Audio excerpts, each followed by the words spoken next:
எல்லாருக்கும் praise the Lord. நம்ம எல்லாரும் இன்னைக்கு தேவ சமூகம்ன்ற மலையில் ஏறணும். மோசே மலையின் மேல் ஏறின போது ஒரு மேகம் மலையை மூடிற்று. அவர் மேகத்தின் நடுவிலிருந்து மோசேயை கூப்பிட்டார். மோசே மேகத்தின் நடுவிலே பிரவேசித்து மலையின் மேல் ஏறி இரவும் பகலும் 40 நாள் மலையில் இருந்தான். இந்த இடத்துல மலைன்றது தேவ சமூகம்னு வச்சுக்கலாம். தேவ சமூகத்தில் ஏறும் போதே, அவர்களுடைய சமூகத்தில் நம்ம இருக்கும் போதே ஒரு மேகம் நம்மளை மூடும். அந்த இடத்துல தேவனுடைய சத்தத்தை நம்ம கேட்க முடியும். அவருடைய சமூகத்தில் நம்ம பிரவேசிக்கும் போது அவர் நம்ம என்னென்ன செய்யணும் அப்படின்னு சொல்லி எல்லா காரியத்தையும் கற்றுத்தருகிறார். மலையிலே உனக்கு காண்பிக்கப்பட்ட மாதிரியின்படியே அவைகளை செய்ய எச்சரிக்கையாயிரு.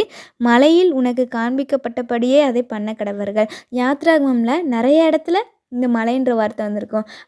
எதுக்கு மலைக்கு ஏறுறாங்கன்னா அவருடைய கைடன்ஸை என்னென்ன அப்படின்னு சொல்லி நம்ம கற்றுக்கொள்கிறதற்காக தான். ஸோ நம்மளும் அவருடைய சமூகத்தில் இருக்கும்போது அவர் நமக்கு எல்லாவற்றையும் கற்றுத்தருவார். ஆமென்.